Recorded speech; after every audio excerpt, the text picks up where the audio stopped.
أعوذ بالله من الشيطان الرجيم. بسم الله الرحمن الرحيم. يا أيها الذين آمنوا اتقوا الله وقولوا قولا سديدا يصلح لكم أعمالكم ويغفر لكم ذنوبكم ومن يطع الله ورسوله فقد فاز فوزا عظيما. عن أبي هريرة رضي الله عنه قال رسول الله صلى الله عليه وسلم كفى بالمرء كذبا أن يحدث بكل ما سمع. റവാഹു മുസ്ലിം. സ്നേഹാദരവുകൾ നിറഞ്ഞ സത്യവിശ്വാസികളെ, സത്യവിശ്വാസിനികളെ, അള്ളാഹുവിനെ ഓർത്തുകൊണ്ട് ജീവിതം ക്രമപ്പെടുത്തുവാൻ, അള്ളാഹുവും അവൻ്റെ റസൂലും നിർദ്ദേശിച്ച കാര്യങ്ങൾ ജീവിതത്തിൽ പകർത്തുവാനും, നിരോധിക്കപ്പെട്ട കാര്യങ്ങളിൽ നിന്നും വിട്ടുനിൽക്കുവാനും ശ്രദ്ധിക്കണമേ എന്ന് എന്നോടാദ്യവും പിന്നെ നിങ്ങൾ ഓരോരുത്തരോടും ഉണർത്തുന്നു, വസിയത്ത് ചെയ്യുന്നു. അള്ളാഹുവെ, നിൻ്റെ പൊരുത്തം ലക്ഷ്യമാക്കി ഏൽപ്പിക്കപ്പെട്ട ഉത്തരവാദിത്തങ്ങൾ ഭംഗിയായി നിർവഹിച്ച് ജീവിക്കാൻ, മുസ്ലിമായി മരണപ്പെട്ട് നാളെ നിൻ്റെ ജന്നത്തിന് അർഹരാകുവാൻ നീ ഞങ്ങളെല്ലാവരെയും അനുഗ്രഹിക്കണേ. പ്രിയപ്പെട്ടവരെ, അല്ലാഹു സുബ്ഹാനഹു വ തആല മനുഷ്യരായ നമുക്ക് ഒരുപാട് അനുഗ്രഹങ്ങൾ നൽകിയിട്ടുണ്ട്. നമുക്ക് നൽകപ്പെട്ട അനുഗ്രഹങ്ങൾ എണ്ണിക്കണക്കാക്കുകയോ അല്ലെങ്കിൽ തൂക്കി മനസ്സിലാക്കുകയോ ചെയ്യാൻ സാധിക്കുന്നവയല്ല. ഖുർആൻ തന്നെ പ്രഖ്യാപിക്കുന്നുണ്ട്, വഇൻ തഉദ്ദൂ നിഅമതല്ലാഹി ലാ തുഹ്സുഹാ. അള്ളാഹുവിൻ്റെ അനുഗ്രഹങ്ങൾ കണക്കാക്കാൻ ഉദ്ദേശിക്കുന്നെങ്കിൽ അതൊരിക്കലും എണ്ണിക്കണക്കാക്കാൻ നിങ്ങൾക്ക് സാധ്യമല്ല. നമ്മൾ കേവലം നമ്മളിലേക്ക് മാത്രം വന്ന് നമ്മുടെ ശരീരത്തെക്കുറിച്ച് മാത്രം ഫിസിക്കലി ചിന്തിച്ചാൽ എന്തുമാത്രം അനുഗ്രഹങ്ങൾ, പിന്നെ നമ്മുടെ മാനസികമായി നമുക്ക് നൽകപ്പെട്ടിരിക്കുന്ന അനുഗ്രഹങ്ങൾ, പിന്നെ നമ്മുടെ ശരീരത്തിനപ്പുറമുള്ള മറ്റു കാര്യങ്ങൾ, നമ്മൾ ജീവിക്കുന്ന പ്രദേശങ്ങൾ, ഭൂപ്രദേശങ്ങൾ, അതിനൊത്തുള്ള മറ്റ് സൗകര്യങ്ങൾ, ജലസ്രോതസ്സുകൾ, ശുദ്ധമായ വായു, ജീവിത സൗകര്യങ്ങൾ, യാത്രാ സംവിധാനങ്ങൾ, പിന്നെ അങ്ങനെ നമ്മൾ ചിന്തിച്ചു പോയാൽ ഈ ലോകം, പിന്നെ പ്രപഞ്ചം, സൂര്യൻ, ചന്ദ്രൻ, അങ്ങനെ എന്തെല്ലാം സൗകര്യങ്ങൾ, എന്തെല്ലാം അനുഗ്രഹങ്ങൾ നമുക്ക് അല്ലാഹു തആല നൽകിയിരിക്കുന്നു എന്ന് ചിന്തിച്ചുകൊണ്ടേയിരുന്നാൽ നമുക്ക് ഈ കാര്യം ബോധ്യമാകും, ഇതൊരിക്കലും നമുക്ക് കണക്കാക്കാൻ പറ്റുകയില്ല എന്ന്. ഇനി ഇത് നമ്മുടെ ശരീരത്തിൻ്റെ വിഷയത്തിൽ മാത്രം എടുത്താലും നമുക്ക് എണ്ണി തീർക്കാൻ പറ്റാത്തത്ര അനുഗ്രഹങ്ങൾ തീർച്ചയായും അവൻ നമുക്ക് നൽകിയിട്ടുണ്ട്. അങ്ങനെയുള്ള അനുഗ്രഹങ്ങളിൽ വളരെ പ്രധാനപ്പെട്ട, നമ്മൾ എല്ലാ ദിവസവും നിരവധി തവണ പ്രയോജനപ്പെടുത്തുന്ന ഒന്നാണ് സംവേദനശക്തി, അല്ലെങ്കിൽ ആശയവിനിമയത്തിനുള്ള നമ്മുടെ കഴിവ്. ചുരുക്കി പറഞ്ഞാൽ സംസാരിക്കാനുള്ള നമ്മുടെ കഴിവ്. ഒന്ന് ആലോചിച്ച് നോക്കൂ, സംസാരിക്കണമെങ്കിൽ നമുക്ക് വേണ്ടുന്ന അവയവങ്ങൾ ചുണ്ടും പല്ലുകളും നാവുമൊക്കെയാണ്. ഇനി വീണ്ടും നമ്മൾ ആലോചിച്ച് നോക്കുക, ഈ അവയവങ്ങൾ ഉണ്ട് എന്നതുകൊണ്ട് നമുക്ക് സംസാരിക്കാൻ സാധിക്കുമോ? ഇല്ല. കാരണം ഇതേ അവയവങ്ങളൊക്കെ ഉള്ള എത്രയോ ആളുകൾ നമുക്ക് ചുറ്റുമുണ്ടല്ലേ. അവരിൽ ചിലർക്കൊന്നും സംസാരിക്കാൻ സാധിക്കുന്നില്ല. അവർക്ക് സംസാരിക്കാൻ സാധിക്കാത്തത് നാവില്ലാത്തത് കൊണ്ടോ പല്ലില്ലാത്തത് കൊണ്ടോ ചുണ്ടില്ലാത്തത് കൊണ്ടോ അല്ല. അവർ ഭക്ഷണം കഴിക്കുന്നുണ്ട്, അതിനവരിതെല്ലാം ഉപയോഗിക്കുന്നുണ്ട്. മറിച്ച് സംസാരശേഷി കണ്ടോ, അതൊരു പ്രത്യേക കഴിവായി, ഒരു പ്രത്യേക അനുഗ്രഹമായി അല്ലാഹു തആല നമുക്ക് നൽകിയതാണ്. അപ്പോൾ ഈ അവയവങ്ങൾ മാത്രമല്ല, ഈ അവയവങ്ങളുടെ മറ്റൊരു പ്രയോജനം, ഭക്ഷണം കഴിക്കുന്നതല്ലാത്ത മറ്റൊരു പ്രയോജനം, സംസാരിക്കുക എന്നുള്ള പ്രയോജനം, അത് പ്രയോജനപ്പെടുത്തണമെങ്കിൽ അതിന് ഒരു പ്രത്യേക ശേഷി വേണം. ഇനി ഈ അവയവങ്ങളെല്ലാം ഉണ്ടെങ്കിലും ഭക്ഷണം കഴിക്കാൻ പറ്റാത്ത ആളുകളുമുണ്ട്. കാരണം ഭക്ഷണം കഴിക്കാനുള്ള ശേഷി അത് മറ്റൊന്നാണ്. അപ്പോൾ ഈ സംസാരശേഷി അല്ലാഹു തആല നമുക്ക് നൽകിയത് എന്തിനാണ്? ആ വിഷയത്തിലേക്കാണ് നമ്മൾ ഓതി വെച്ച ആയത്ത് വിരൽ ചൂണ്ടുന്നത്. യാ അയ്യുഹല്ലദീന ആമനു ഇത്തഖുല്ലാഹ്, സത്യവിശ്വാസികളെ നിങ്ങൾ അള്ളാഹുവിനെ സൂക്ഷിക്കണം, തഖ്വയുള്ളവരായിരിക്കണം.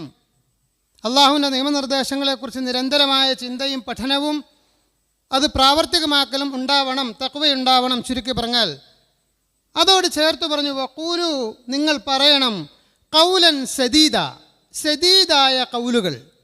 സദീദ് എന്ന പദത്തിന് മുസ്തഖീം എന്നൊരർത്ഥമുണ്ട്, ചൊവ്വായത്, ശരിയായത്. അപ്പം ചൊവ്വും ശരിയുമായിട്ടുള്ള കാര്യങ്ങൾ, സത്യസന്ധമായ കാര്യങ്ങൾ, പ്രയോജനപ്രദമായ കാര്യങ്ങൾ പറയുക. സ്വയം തന്നെ അത് മുസ്തഖീമായിരിക്കണം, അഥവാ സത്യസന്ധവും പ്രയോജനപ്രദവുമായിരിക്കണം. അത് സത്യത്തിലേക്കും പ്രയോജനത്തിലേക്കും നയിക്കുന്നതുമായിരിക്കണം. അങ്ങനെയുള്ള വർത്തമാനങ്ങൾ പറയുന്നതിന് വേണ്ടിയിട്ടാണ് നമുക്ക് ഈ സംസാരശേഷി അല്ലാഹു തആല നൽകിയിരിക്കുന്നത്. വഖൂലു ഖൗലൻ സദീദ. ഇത് വിശുദ്ധ ഖുർആൻ വളരെ നസ്സായ ഒരു നിർദ്ദേശമാണ്. അല്ലാതെ നമ്മൾ ഖുർആൻ്റെയും ഹദീസിൻ്റെയും വചനങ്ങളിൽ നിന്ന് ഉരുത്തിരിച്ച് മനസ്സിലാക്കി എടുക്കേണ്ടെന്ന വിഷയമൊന്നുമില്ല. ഡയറക്റ്റായിട്ട് ഖുർആൻ പറഞ്ഞിരിക്കുകയാണ്, നിങ്ങൾ സദീദായ കൗലുകൾ പറയണമെന്ന്. പ്രിയപ്പെട്ടവരെ, നമ്മളൊന്ന് ആലോചിച്ച് നോക്കുക. ഞാൻ നേരത്തെ പറഞ്ഞതുപോലെ ഭക്ഷണത്തെക്കാളേറെ, വെള്ളത്തെക്കാളേറെ, ഒരുപക്ഷെ ശ്വാസോച്ഛ്വാസം കഴിഞ്ഞാൽ നമ്മൾ ഏറ്റവും കൂടുതൽ പ്രയോജനപ്പെടുത്തുന്ന കാര്യം ഏതായിരിക്കാം? മിക്കവാറും നമ്മുടെ സംസാരശേഷിയാണ്. അത് നമ്മൾ എന്താവശ്യങ്ങൾക്ക് വേണ്ടിയിട്ടാണ് ദിനേന എല്ലാ സമയത്തും പ്രയോജനപ്പെടുത്തുന്നത്? എല്ലായ്പ്പോഴും നല്ല കാര്യങ്ങൾ പറയാൻ വേണ്ടി മാത്രമാണോ? സത്യം മാത്രം പറയാൻ വേണ്ടിയിട്ടാണോ എന്ന് ഗൗരവമായി ആലോചിക്കുക. പലപ്പോഴും നമ്മുടെ സംസാരങ്ങൾ ഏതെങ്കിലും രീതിയിൽ മറ്റൊരു വ്യക്തിക്കോ ഒരു കുടുംബത്തിനോ ഒരു സമൂഹത്തിനോ അല്ലെങ്കിൽ മറ്റിതര ജീവജാലങ്ങൾക്കോ ഉപദ്രവകരമാകുന്ന രൂപത്തിൽ ആകുന്നുണ്ടെങ്കിൽ തീർച്ചയായും നമ്മളതിന് ഉത്തരവാദികളാണ്. ബേപ്പൂർ സുൽത്താൻ വൈക്കം മുഹമ്മദ് ബഷീർ പറയുന്ന ഒരു സംഭവമുണ്ട്. അദ്ദേഹം ഒരു കടയിൽ കയറി ചായ കുടിച്ചു. അതിനുശേഷം ചായ കുടിച്ചതിൻ്റെ പൈസ കൊടുക്കാൻ നോക്കുമ്പോൾ തൻ്റെ പേഴ്സ് ആരോ മോഷ്ടിച്ചിരിക്കുന്നു. അദ്ദേഹം കടക്കാരനോട് പറഞ്ഞു, ഞാൻ താമസിക്കുന്നത് ഇത്ര ദൂരത്താണ്, അവിടെ ചെന്നുകൊണ്ട് ഞാൻ പണം എടുത്തുകൊണ്ട് വരാമെന്ന് പറഞ്ഞപ്പോൾ കടക്കാരൻ പറഞ്ഞു, പറ്റില്ല, നിങ്ങളുടെ ഡ്രസ്സ് അഴിച്ചു വെച്ചിട്ട് പോകണമെന്ന് പറഞ്ഞു. അദ്ദേഹം ഷർട്ട് ഊരി അവിടെ വെച്ചിട്ട് കടയുടെ പുറത്തേക്ക് കടക്കാൻ ശ്രമിക്കുമ്പോൾ കടക്കാരൻ തടഞ്ഞു. പറ്റില്ല, മുണ്ടും അഴിച്ചു വെക്കണമെന്ന് പറഞ്ഞു.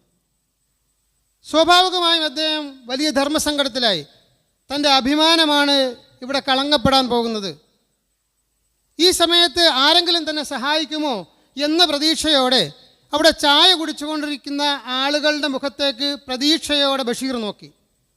പക്ഷെ ആരും മുന്നോട്ട് വന്ന് ആ ചായയുടെ പണം കടക്കാരന് കൊടുത്തുകൊണ്ട് ബഷീർ ഇപ്പോൾ എത്തിപ്പെട്ടിരിക്കുന്ന ഈ ഒരു അവസരത്തിൽ നിന്നും, ഈ ഒരു അല്ലെങ്കിൽ ഈ ഒരു ദുഃഖകരമായ സാഹചര്യത്തിൽ നിന്നും മോചിപ്പിക്കാൻ ആരും മുന്നോട്ട് വന്നില്ല.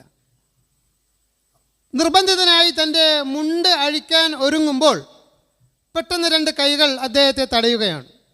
എന്നിട്ട് ഇദ്ദേഹം കുടിച്ച ചായയുടെ പണം ഈ മനുഷ്യനാ കടക്കാരന് നൽകുകയും ബഷീറിനെ കടയിൽ നിന്ന് ഇറക്കി പുറത്തേക്കൊരു മൂലയിലേക്ക് കൊണ്ടുപോവുകയാണ്. ഒരു മൂലയിലേക്ക് കൊണ്ടുപോയിട്ട് ഈ മനുഷ്യൻ തൻ്റെ ഷർട്ട് പൊക്കിയിട്ട് മടിക്കുത്തിലുണ്ടായിരുന്ന കുറേ പേഴ്സുകൾ പുറത്തേക്ക് എടുത്തു. എന്നിട്ടിങ്ങനെ കാണിച്ചു, ഇതിലേതാണ് നിങ്ങളുടെ പേഴ്സ്, എടുത്തുകൊള്ളാൻ പറഞ്ഞു. ബഷീർ നോക്കുമ്പോൾ തൻ്റെ പേഴ്സ് ആ മനുഷ്യൻ്റെ കയ്യിലുണ്ട്, അതിൽ താൻ വെച്ചിരുന്ന പണവുമുണ്ട്. ബഷീർ അതെല്ലാം നോക്കിയിട്ട് പറഞ്ഞു, ഇല്ല, എൻ്റെ പേഴ്സ് ഇതിലില്ല എന്ന്. അങ്ങനെ ആ മനുഷ്യനെ പറഞ്ഞു വിടുകയാണ്. ഒന്ന് ആലോചിച്ച് നോക്കൂ പ്രിയപ്പെട്ടവരെ, ചില കള്ളങ്ങൾ പോലും മനോഹരമാണ്. എന്തിനാണ് ബഷീർ അവിടെ അങ്ങനെ ഒരു കള്ളം പറഞ്ഞത്? അദ്ദേഹം സത്യമാണ് പറയുന്നതെങ്കിൽ അവിടെ ഉണ്ടാകാവുന്ന സാഹചര്യങ്ങൾ എന്തായിരിക്കും? പോക്കറ്റടിക്കാരൻ എന്ന നിലയിൽ ആ മനുഷ്യൻ പിടിക്കപ്പെടും, അല്ലേ? ആ മനുഷ്യനെ ചോദ്യം ചെയ്യാനും വേണ്ടുവെന്നാൽ അദ്ദേഹത്തെ ശിക്ഷിക്കാനും ആരുണ്ടാവും? ഈ ചായക്കടയിൽ ചായ കുടിച്ചുകൊണ്ടിരുന്ന ആളുകൾ പോലും ഉണ്ടാകും. ബഷീർ പറയുന്നുണ്ട്, ഞാൻ ആലോചിച്ചു, എൻ്റെ ആത്മാഭിമാനം കളങ്കപ്പെടാൻ പോകുന്ന സന്ദർഭത്തിൽ എന്നെ സഹായിക്കാൻ വരാതെ മാന്യന്മാരായി അവിടെ ഇരുന്ന ആളുകളെക്കാൾ എത്രയോ ശുദ്ധനും സത്യസന്ധനുമാണ് എൻ്റെ പേഴ്സ് പോലും അടിച്ചു മാറ്റിയ ആ പോക്കറ്റടിക്കാരനെന്നാണ്. നോക്കൂ, ചില വാക്കുകൾ കൊണ്ട് വിസ്മയങ്ങൾ സൃഷ്ടിക്കാൻ സാധിക്കും. ഒരു കള്ളമാണ് അവിടെ പറഞ്ഞത്. പ്രിയപ്പെട്ടവരെ, നമ്മുടെ സത്യങ്ങൾ പോലും, നമ്മൾ സത്യമാണ് എന്ന് പറഞ്ഞുകൊണ്ട് പറയുന്ന സത്യങ്ങൾ പോലും പലപ്പോഴും നമ്മുടെ സ്വകാര്യമായ ലാഭങ്ങൾ നേടിയെടുക്കുവാനും മറ്റുള്ളവർക്ക് വേദന ഉണ്ടാക്കുവാനും ഉള്ളതാണ് എങ്കിൽ അതെത്രമാത്രം അപകടകരമായിരിക്കുമെന്ന് ആലോചിച്ച് നോക്കുക.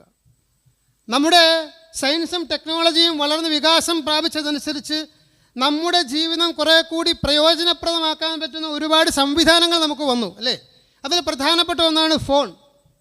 പക്ഷെ സത്യത്തിൽ ഫോൺ വന്നതോടുകൂടി നമ്മിലെ കള്ളം പറയുക എന്ന സ്വഭാവം വർദ്ധിച്ചോ കുറഞ്ഞോ ഒന്ന് ആലോചിച്ച് നോക്കുക.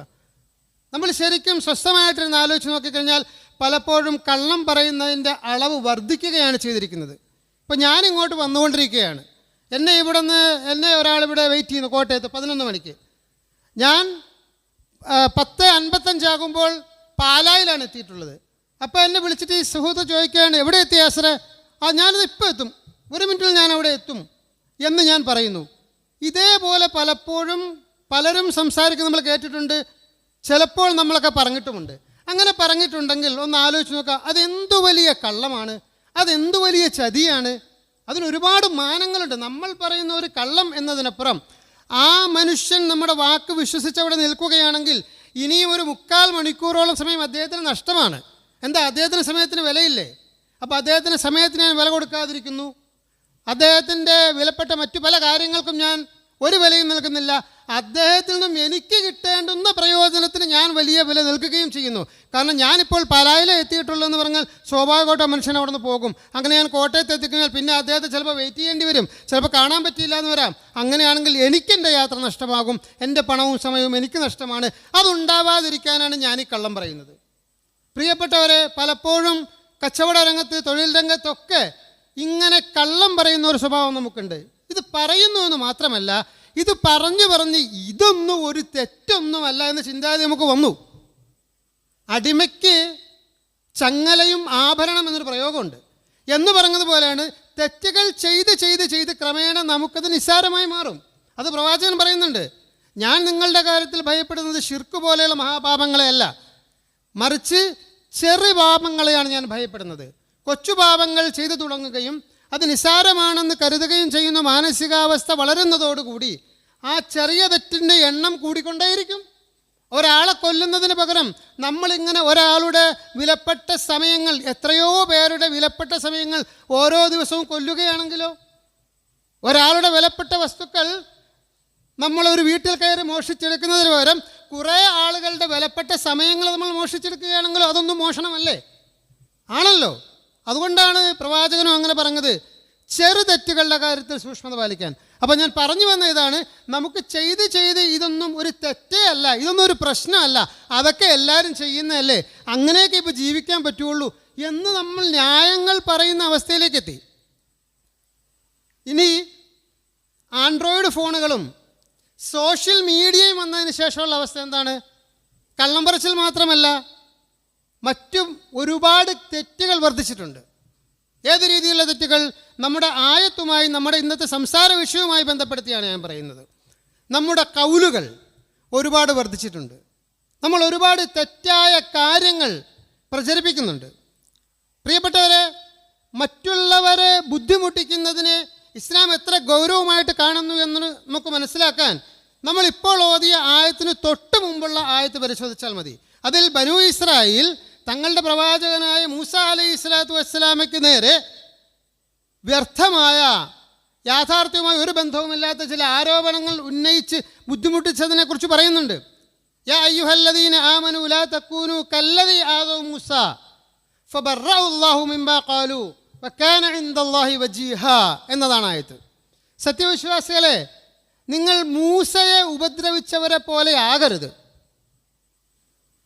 ഫബറഅല്ലാഹു മിമ്മാ ഖാലൂ, അവർ പറഞ്ഞ് പ്രചരിപ്പിച്ച കാര്യത്തിൽ നിന്നും അല്ലാഹു തആല മൂസ നബിയെ സുരക്ഷിതനാക്കിയിട്ടുണ്ട്, അല്ലെങ്കിൽ സംരക്ഷിച്ചിട്ടുണ്ട്.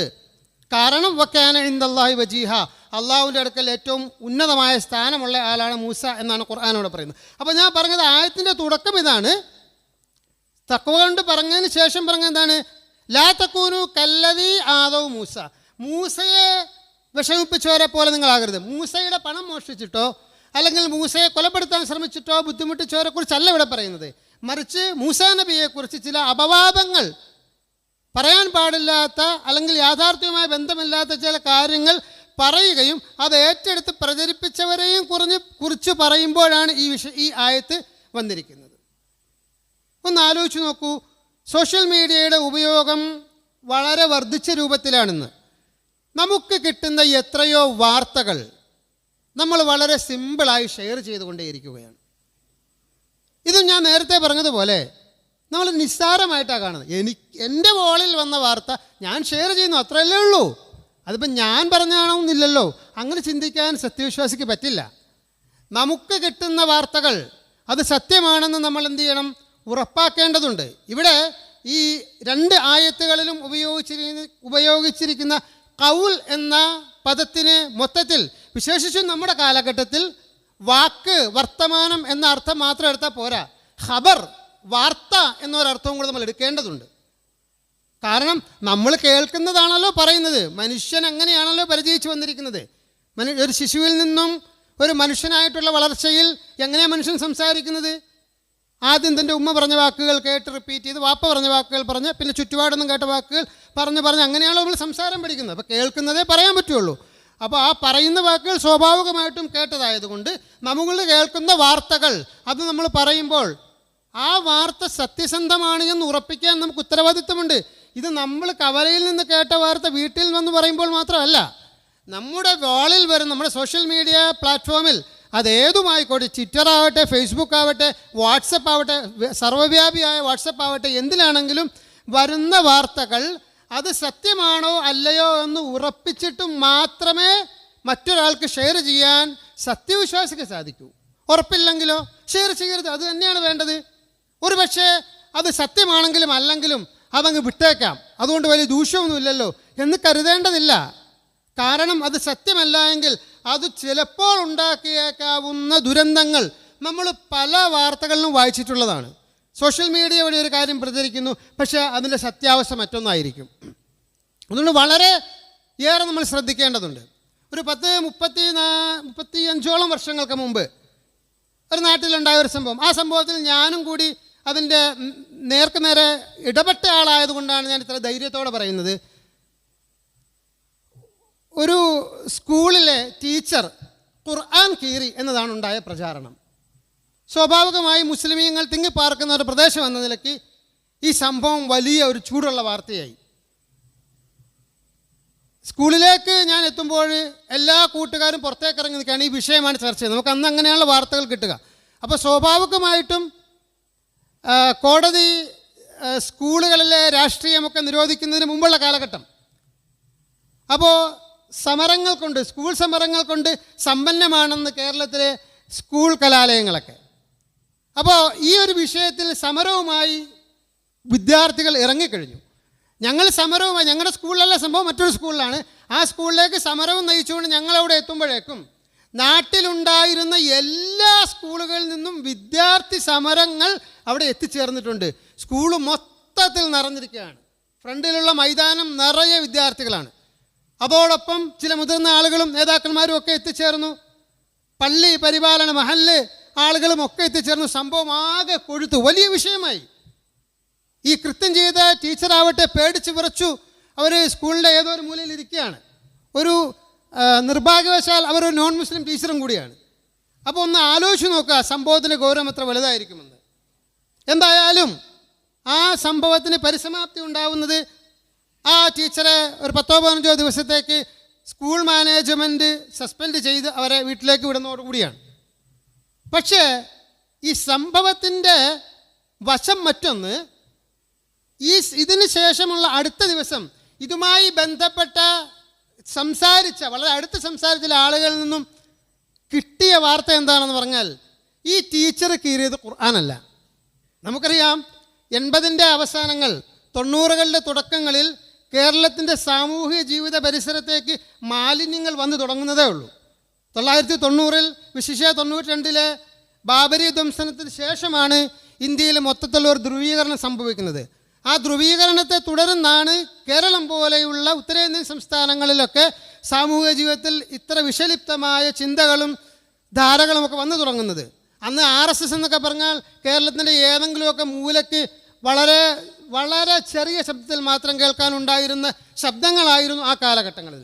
പിന്നീടാണ് അതൊക്കെ വളർന്നു വലുതായത്. അപ്പോൾ ഞാൻ പറഞ്ഞ അത്തരം ഒരു കാലഘട്ടത്തിൽ സാമൂഹിക സംവിധാനം അത്രയൊന്നും ദുഷിച്ചിട്ടില്ലാത്ത ഒരു കാലഘട്ടത്തിൽ, അന്ന് സോഷ്യൽ മീഡിയ എന്നല്ല, ഫോൺ പോലുമില്ല, നാട്ടിൽ വളരെ എണ്ണപ്പെട്ട അപൂർവം വീടുകളിൽ മാത്രം പഴയ ലാൻഡ് ഫോണുള്ള കാലഘട്ടത്തെക്കുറിച്ചാണ് ഞാൻ ഈ പറയുന്നത്.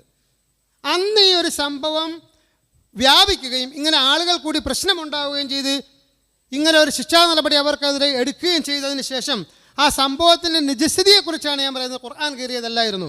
അന്ന് എല്ലാ കുട്ടികളും മദ്രസയിൽ പോകുന്ന കാലമാണ്. ഇന്നത്തെ പോലെ അല്ലല്ലോ. എല്ലാവരും രാവിലെ വീട്ടിൽ നിന്നിറങ്ങി മദ്രസയിൽ പോകും, മദ്രസയിൽ നിന്ന് സ്കൂളിലേക്ക് പോകും. അപ്പോൾ സ്വാഭാവികമായിട്ടും മദ്രസയിലെ പാഠപുസ്തകങ്ങൾ സ്കൂൾ ബാഗിൽ ഉണ്ടാവും. ഇനി അന്നത്തെ മദ്രസ പാഠപുസ്തകങ്ങളോ മലയാളത്തിലല്ല, ഇന്നാണ് മലയാളത്തിൽ, അന്ന് അറബി മലയാളത്തിലാണ്. ആ കാലഘട്ടത്തിൽ പഠിച്ചവരൊക്കെ ഇവിടെ ഉണ്ടല്ലോ. അപ്പോൾ അറബി മലയാളത്തിലുള്ള ഏതോ പാഠപുസ്തകമാണ് ഈ ടീച്ചർ കീറിയത്. ഇനി ഇത് കീറിയതാവട്ടെ, അവർ പർപ്പസ്ഫുള്ളി ആ പുസ്തകം എടുത്ത് കീറിയതൊന്നും അല്ല. എന്തോ പാഠഭാഗം നോട്ട്ബുക്കോ ചെക്ക് ചെയ്യാൻ വേണ്ടി എടുക്കുന്ന ആ സന്ദർഭത്തിൽ ഒരു പക്ഷേ വിദ്യാർത്ഥിയുടെ ഭാഗത്തു നിന്ന് എന്തെങ്കിലും വീഴ്ചയോ അശ്രദ്ധയോ കൊണ്ട് ഈ ടീച്ചറിൻ്റെ കൈ തട്ടി കീറുകയാണ് സംഭവിച്ചത്. ഇതാണ് വസ്തുത. ഈ വസ്തുതയാണ് ഇത്രയും ഗുരുതരമായ രൂപത്തിലേക്ക് മാറിയത്. ഇനി നിങ്ങൾ ഈ സംഭവം ഇന്നാണെങ്കിൽ, സോഷ്യൽ മീഡിയ ഇത്രയും സജീവമായ കാലഘട്ടത്തിൽ ആണെങ്കിൽ ഒന്ന് ആലോചിച്ച് നോക്കൂ, എവിടം വരെ എത്തും ഈ സംഭവം. ആദ്യം എത്തുക മിഡിൽ ഈസ്റ്റിൽ ജീവിക്കാൻ കൊണ്ട് പോയി കിടക്കുന്ന പ്രവാസികളുടെ വാളുകളിലായിരിക്കും ആദ്യം വരുന്നത്. അവരവിടെ നിന്ന് ഇങ്ങോട്ട് വിളിച്ചു ചോദിക്കുമ്പോൾ നമ്മളറിയും അല്ലേ. പുറത്തേക്ക് ഇറങ്ങുമ്പോഴത്തേക്കും നമുക്ക് കിട്ടുന്നവരെല്ലാം അങ്ങോട്ട് ഷെയർ ചെയ്തുകൊണ്ടേയിരിക്കും. അങ്ങനെ കുറഞ്ഞ സമയം കൊണ്ട് കേരളം മൊത്തം ഷെയർ ചെയ്യും. ഈ സംഭവം നടന്ന നാട്, ആ സ്കൂള്, വേണ്ടി വന്നാൽ ആ ടീച്ചറിൻ്റെ പേരുൾപ്പെടെ കേരളം മൊത്തം ചർച്ചയാകും. അടുത്ത എല്ലാ പള്ളികളിലെയും വെള്ളിയാഴ്ചയിലെ സംസാര വിഷയം ചിലപ്പോൾ അതായി മാറും. അതെന്തെല്ലാം ദൂരവ്യാപകമായ ഫലങ്ങൾ ഉണ്ടാക്കിയേക്കാം.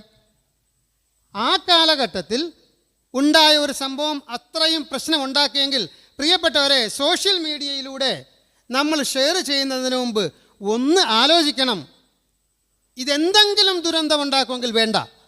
ഒരുപക്ഷെ 10 പേർക്ക് പ്രയോജനം ചെയ്യും, ഒരാൾക്കെങ്കിലും ദുരന്തമാണെങ്കിൽ അത് വേണ്ട എന്ന് വെക്കലാണ് നമുക്ക് നല്ലത്. അതുകൊണ്ട് അക്കാര്യത്തിൽ നമ്മൾ വളരെയേറെ ശ്രദ്ധിക്കണം.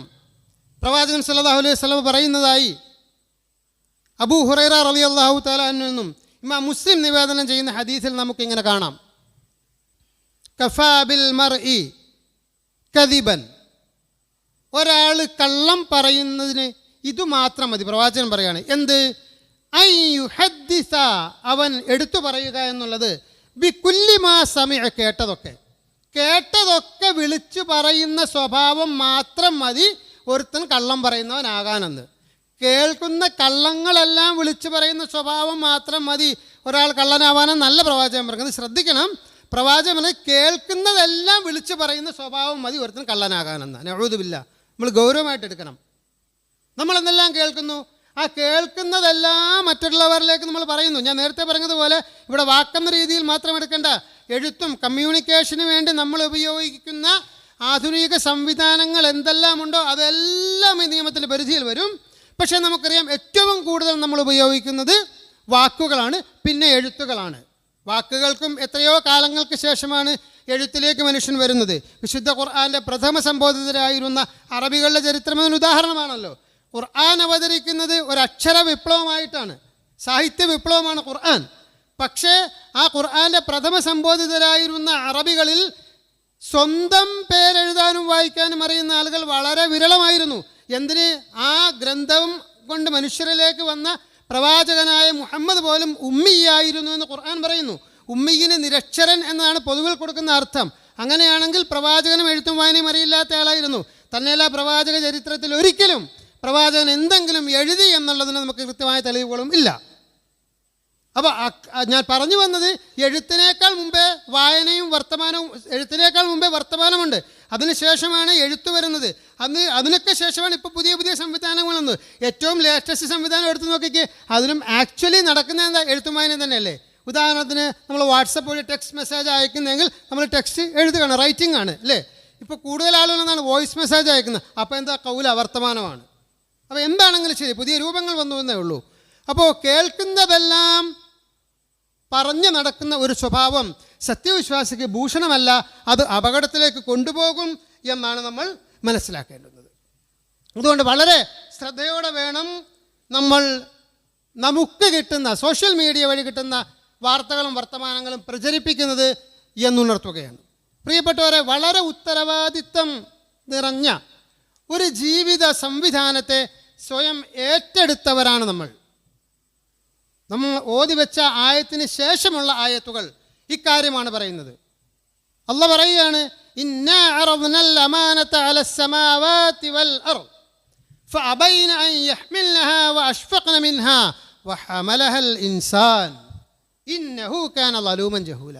ഇന്നാ അറദ്നൽ അമാനത, അല്ലാഹ് പറയുകയാണ്, ഞാൻ ഈ അമാനത്ത് സമർപ്പിച്ചു. അലസ് സമാവാതി വൽ അർദ്, ആകാശഭൂമികളുടെ മേൽ. ആകാശത്തിൻ്റെ വ്യാപ്തിയൊന്നും സയൻസ് ഇതുവരെയും സഞ്ചരിച്ച് തീർന്നിട്ടില്ല. സയൻസിൻ്റെ കഴിവ് വെച്ച് ഇപ്പോൾ എത്തിയിരിക്കുന്ന പ്രപഞ്ചത്തിൻ്റെ ആ ഒരു രേഖയിൽ നിന്നും സയൻസ് പറയുന്നത് നമ്മളിപ്പോൾ ഏകദേശം 10% ഇനിയും 90% ബാക്കി കിടക്കുന്നു കണ്ടെത്താൻ. ഇത് സയൻസിൻ്റെ നിഗമനമാണ്. ആക്ച്വലി അല്ലാഹു തആല സൃഷ്ടിച്ചിരിക്കുന്ന പ്രപഞ്ചത്തിൻ്റെ വലിപ്പമൊന്നും പറയാൻ നമ്മുടെ ടൈമുകൾ മതിയാവുകയില്ല. എന്തായാലും ആകട്ടെ, നമുക്കറിയില്ലാത്ത അത്രയും വിപുലമായ ആകാശഭൂമികളുടെ പ്രപഞ്ചത്തിൻ്റെ മുന്നിൽ അല്ലാഹു തആല ഈ അമാനത്ത് വെച്ചു. ഒരു മന്ദമാരുതനായി വരുന്ന ഇളം കാറ്റ് ഒന്ന് ശക്തി കൂടിയാൽ മുന്നിൽ നിൽക്കുന്ന പ്ലാവും ആഞ്ഞിലിയും എല്ലാം മറിഞ്ഞു വീഴും. കുറച്ചുകൂടി ശക്തി കൂടിയാലോ നമ്മുടെ വീടുകളും തകർന്ന് തരിപ്പണമാകും. പിന്നെ അത് കൊടുങ്കാറ്റ് നമ്മൾ പേര് വിളിക്കും. അത്രയും ശക്തിയുള്ള വായു. വെള്ളം വളരെ മനോഹരമായി മീനച്ചിലാറ്റിലൂടെ ഒഴുകുന്നു. ഇതൊന്ന് കരകവിഞ്ഞിങ്ങോട്ട് വന്നു കഴിഞ്ഞാൽ നമ്മൾ ധർമ്മസങ്കടത്തിലാകും. ഇങ്ങനെ നമുക്ക് സങ്കല്പിക്കാൻ പോലും പറ്റാത്ത വലിയ ശക്തിയുള്ള വായുവും വെള്ളവും ഉൾപ്പെടെ, പിന്നെ നമുക്കറിയില്ലാത്ത ഒരുപാട് ഹൈഡ്രജൻ, നൈട്രജൻ പോലെയുള്ള സയൻസ് കണ്ടെത്തിയിട്ടുള്ള കാര്യങ്ങളും ഒക്കെ ഉൾപ്പെടുന്ന ഈ പ്രപഞ്ചത്തിന് മുന്നിൽ അല്ലാഹു തആല അമാനത്ത് വെച്ചു. ഫഅബൈന അൻ യഹ്മിൽനഹാ, ആ അമാനത്ത് ഏറ്റെടുക്കാൻ അവർ വിസമ്മതിച്ചു. വഅഷ്ഫഖ്ന മിൻഹാ, അക്കാര്യത്തിൽ അവർ ഭയപ്പെടുകയും ചെയ്തു. പക്ഷേ വഹമലഹൽ ഇൻസാൻ, മനുഷ്യനത് ഏറ്റെടുത്തു എന്നുള്ള പറയുകയാണ്. ഈ പ്രപഞ്ചശക്തികളൊന്നും പ്രപഞ്ചമൊന്നും ഏറ്റെടുക്കാതിരുന്ന ആ വലിയ ഒരു അമാനത്ത് ഏറ്റെടുത്തവരാണ് മനുഷ്യർ. അതുകൊണ്ടാണ് നമ്മൾ വലിയൊരു ഉത്തരവാദിത്തം ഏറ്റെടുത്തവരാണെന്ന് പറഞ്ഞത്. എന്താണ് അമാനത്ത് നമുക്കറിയാം, അത് വലിയ വിശദീകരിക്കേണ്ട കാര്യമൊന്നുമില്ല. അല്ലാഹു സുബ്ഹാനഹു വ തആലയെ ഭൂമിയിൽ സ്ഥാപിക്കുക, അവൻ്റെ നിയമനിർദ്ദേശങ്ങൾ ഭൂമിയിൽ പ്രാവർത്തികമാക്കുക, അങ്ങനെ ഒരു ജീവിതം നയിക്കുക, ആ ജീവിതത്തിലൂടെ അനന്തമായ അവസാനമില്ലാത്ത പരലോക ജീവിതം സ്വായത്തമാക്കിയെടുക്കുക. അതാണ് അമാനത്തെന്ന് ചുരുക്കത്തിൽ പറയാം. ഈ അമാനത്ത് ഏറ്റെടുത്തവരാണ് മനുഷ്യൻ. എന്നിട്ട് അല്ലാഹ് പറഞ്ഞു, ഇന്നഹു കാന ളലൂമൻ ജഹൂല, അവൻ വലിയ അക്രമിയും പമ്പര വിഡ്ഢിയുമാണ് എന്ന്. അന്ന് നമുക്കറിയാം, സ്വാഭാവികമായിട്ടും ഈ ഉത്തരവാദിത്വം ഏറ്റെടുത്തിട്ട് അല്ലാഹു തആല പരിഹസിക്കുകയല്ല, മറിച്ച് ആ ഏറ്റെടുത്ത കാര്യം പറഞ്ഞിട്ട് അത് വേണ്ടതുപോലെ നിറവേറ്റാതെ ചത്തുമലച്ചു പോകുന്നവരുടെ വിഷയത്തിലാണ് ഇത് ബാധകമാകുന്നത്. അത് അവൻ ളലൂമും ജഹൂലുമാണ് എന്നുള്ളത്. അങ്ങനെ ആകാതിരിക്കണമെങ്കിൽ നമ്മൾ വളരെ ശ്രദ്ധിക്കേണ്ടതുണ്ട്. ഈ ഉത്തരവാദിത്തം നിറഞ്ഞ ജീവിതത്തിൽ നമ്മുടെ വാക്കുകൾ, നമ്മുടെ വർത്തമാനങ്ങൾ സത്യസന്ധമായിരിക്കണം. നമ്മുടെ എല്ലാ മേഖലകളിലും ഉള്ള ജീവിതം അള്ളാഹുവിൻ്റെ നിയമപരിധികൾക്കുള്ളിൽ നിന്നുകൊണ്ടും ആയിരിക്കണം. ഇതിൻ്റെയൊക്കെ ഗൗരവം സ്ഥലകാലമനുസരിച്ച് വ്യത്യാസപ്പെടുകയും ചെയ്യും. സോഷ്യൽ മീഡിയയുടെ ഉപയോഗത്തിൽ സ്ഥലകാലം എന്നുള്ളത് വളരെ പ്രധാനപ്പെട്ടതുമാണ്. നമ്മൾ ജീവിക്കുന്ന ഒരു പ്ലൂറലിസ്റ്റിക് സൊസൈറ്റിയിൽ, ഇപ്പോൾ ഇന്ത്യ എന്ന് പറയുന്ന ഈ ഒരു രാജ്യം എടുക്കുമ്പോൾ നമുക്കറിയാം, ഇന്നിപ്പോൾ ജനസംഖ്യാടിസ്ഥാനത്തിൽ ഇന്ത്യ 1ാം സ്ഥാനത്ത് എത്തിയിട്ടുണ്ട് എന്നാണ് കണക്കുകൾ. അതവിടെ നിൽക്കട്ടെ. ഇത്രയും വലിയൊരു രാഷ്ട്രം, ഇത്രയേറെ മനുഷ്യ വിഭവമുള്ള ഈ വലിയ ഒരു രാജ്യത്ത് നാമമാത്രമായിട്ടെങ്കിലും നമ്മുടെ കണക്കുകൾ വെച്ചിട്ടാണ് പറയുന്നത്, അള്ളാഹുവിനെ മനസ്സിലാക്കിയ ആളുകളുടെ എണ്ണം എത്ര ശതമാനമുണ്ട്? ഈ സെൻസസ് കണക്ക് വെച്ചിട്ട് മാത്രമാണ് സംസാരിക്കുന്നത്. ബാക്കി അള്ളാഹു അലം. 15, 20, 25% പറയുന്നത്. ബാക്കിയുള്ള ആളുകൾക്ക് ആ വിഷയത്തെക്കുറിച്ച് ധാരണയില്ല എന്നുള്ളതാണ്. അങ്ങനെയുള്ള ഒരു സൊസൈറ്റിയിൽ ഇനി ധാരണ ഉള്ളവർ എന്ന് നമ്മൾ കണക്കാക്കുന്ന ഈ 20%, 25% വരുന്ന ആളുകളുടെ നമ്മുടെയൊക്കെ ഇസ്ലാമിക ബോധം ഇടം വരെ ഉണ്ട്. നമുക്ക് അള്ളാഹുവിനെ കുറിച്ച് എന്തറിയാം, റസൂലിനെക്കുറിച്ച്, ദീനിനെ കുറിച്ച് നമ്മുടെ അറിവുകൾ വളരെ പരിമിതമാണ്.